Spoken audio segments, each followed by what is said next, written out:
سمجھا جا رہا ہے۔ JUIFA کے سینیٹر احمد خان اور PTI کے سینیٹر سیف اللہ ابرو صاحب، انہوں نے اس ترمیم کے حق میں ووٹ دیا ہے۔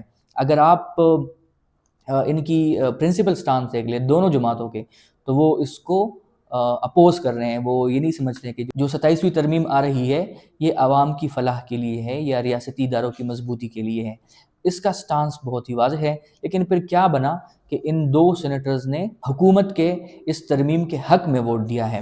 اس پر لکھتے ہیں کہ تحریک انصاف اگر بائیکاٹ کی بجائے مخالفت میں ووٹ دیتی تو جمہوریت کے لیے زیادہ اچھا ہوتا۔ مبشر زیدی صاحب کہتے ہیں کہ اگر آپ اس کو اس طرح بھی دیکھ لیں تو تحریک انصاف نے 27ویں ترمیمی ایکٹ کا بائیکاٹ کر کے جمہوریت کا کچھ برہم رکھا ہے۔ اس طرح سینیٹر آبرو صاحب ہیں، لیکن یہ آبرو صاحب کے لیے پہلی دفعہ نہیں ہے۔ آپ نے 2024 کے الیکشن میں بھی دیکھا ہوگا کہ آبرو صاحب جو ہیں وہ بلاول بھٹو صاحب کے حق میں دستبردار ہو گئے تھے، اور اس وقت سے لے کر ان کے جو سمبند تھے PTI کے کچھ قریبی ساتھیوں سے، جیسے سینیٹر شبلی فراز صاحب ہیں، ان کے ساتھ تو بہت اچھے ہیں، لیکن جو اور لوگ ہیں جو نظریاتی لوگ ہیں وہ کہتے ہیں کہ انہوں نے ہمیں دھوکہ دیا ہے۔ اس کے علاوہ جو لوگ اس کے بارے میں سمجھتے ہیں وہ یہ کہتے ہیں کہ JUIFA کے جو سینیٹر ہیں ان کے حوالے سے یہاں پر جو رائے پائی جاتی ہے وہ میں آپ کو بتا دوں۔ وہ کہتے ہیں کہ پارٹی پالیسی کے خلاف ووٹ دینے والے JUIFA کے سینیٹر احمد خان وہی ہے جن کو وفاقی وزیر خواجہ آصف طاقتور ٹھیکیدار کہا کرتے تھے۔ ان کے والد حاجی ظاہر خان بلوچستان کے مشہور کاروباری گروپ ZKB کے سربراہ ہیں۔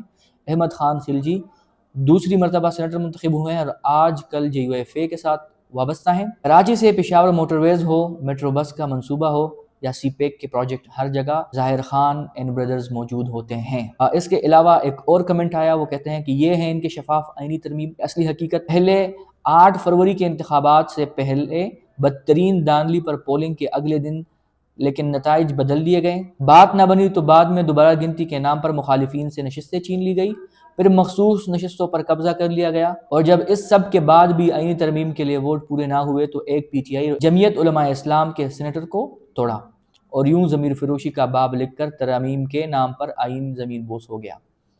پھر کہتے ہیں کہ تحریک انصاف، جس طرح میں نے آپ سے پہلے ذکر کیا، تحریک انصاف نے 8 فروری کے الیکشن میں سیف اللہ ابرو کو بلاول کے مقابلے میں امیدوار نامزد کیا۔ یہ جا کر بلاول کے حق میں بیٹھ گئے۔ تحریک انصاف سے تو تب سے تعلق نہیں، پتہ نہیں کیوں تحریک انصاف کی قیادت انہیں اپنا کہتی رہی۔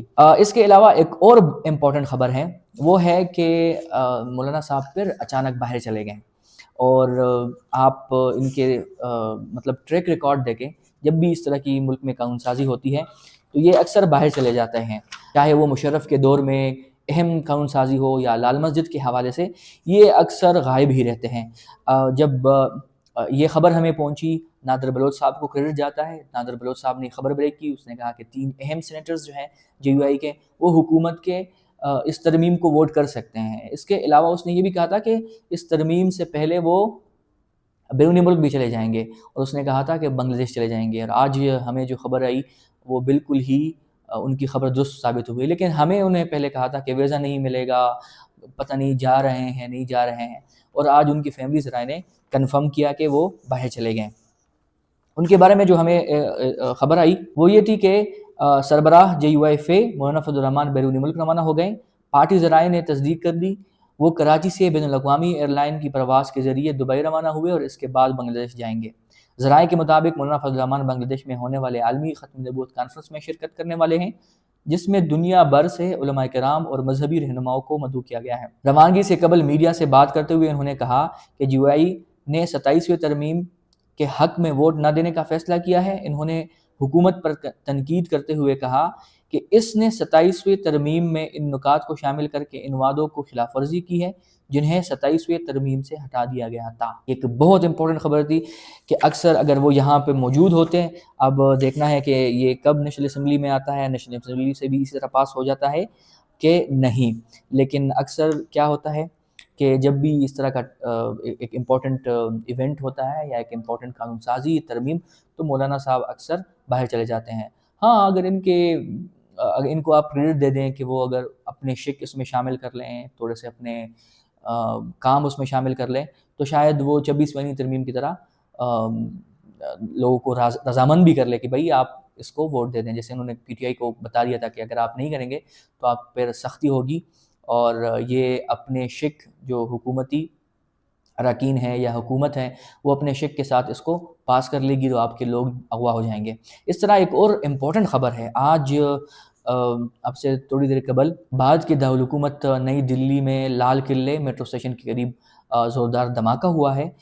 اس کے نتیجے میں 9 افراد جاں بحق جبکہ 24 زخمی ہیں، اور ان زخمیوں میں بھی کچھ کے جو حالت ہے وہ کرٹیکل بتائی جا رہی ہے. اس کے بعد اچانک جو میڈیا ہے، ان کے جو انالسٹ ہیں، ان کے توپوں کا رخ جو ہے وہ پاکستان کی جانب ہو گیا، اور وہ پاکستان کو الزام ٹھہرا رہے ہیں، اور وہ کہہ رہے ہیں کہ یہ پاکستان نے کیا ہے. انہوں نے جس گروپ کا نام لیا ہے وہ جیش محمد ہے. اس الزام پر ہمارے سینئر صحافی اور مصنف مجاہد حسین صاحب وہ کہتے ہیں کہ پاکستان میں جیش محمد کا بندہ ڈھونڈنے سے نہیں ملتا، لیکن بعض نے دھماکے کے 10 منٹ بعد جیش محمد کا نام لے لیا. اب اس سے جو ایک خدشہ مجھے نظر آ رہا ہے وہ یہ ہے کہ جس طرح میں نے آپ کو پہلے کہا تھا کہ جب ان کی ڈیل ہوئی تھی امریکہ کے ساتھ، دفاعی معاہدہ ہوا تھا، تو میں نے کہا تھا کہ کچھ نہ کچھ اس طرح کا ایڈونچر کرے گا، اور انڈیا کا جو رویہ ہے اس خطے میں وہ ایک بولنگ سٹیٹ کا ہے، ایک بدماش کا ہے، اور ہو سکتا ہے کہ وہ کچھ نہ کچھ اس طرح کا فالس فلیگ آپریشن کریں اور پاکستان کو نشانہ بنائیں. اور اس معاہدے کو کتنا عرصہ گزرا ہوگا، اور آج انہوں نے دیکھا کہ ان کے دارالخلافہ میں دھماکہ ہوتا ہے، اور وہ دھماکے میں وہ پتہ نہیں انویسٹیگیشن کرتے ہیں کہ نہیں، لیکن ان کے میڈیا کا رخ اور ان کے جو انالسٹ ہیں ان کا رخ پاکستان کی جانب ہے، اور وہ ایک نام لے رہے ہیں کہ جو پاکستان میں موجود ہی نہیں ہے. وہاں سے ہمیں ایک ہی آواز سنائی دے رہی ہے، اور وہ ہے آپریشن سندور. آپریشن سندور کیا تھا؟ جب انڈیا کے زیر انتظام کشمیر میں ٹورسٹ پر حملہ ہوا تھا، جس کو پاکستان نے بھی ڈینائی کیا تھا، لیکن اس کا بدلہ لینے کے لیے اور انہوں نے پاکستان پر حملہ کیا، اور اس حملے اور یا اس آپریشن کو انہوں نے سندور کا نام لیا.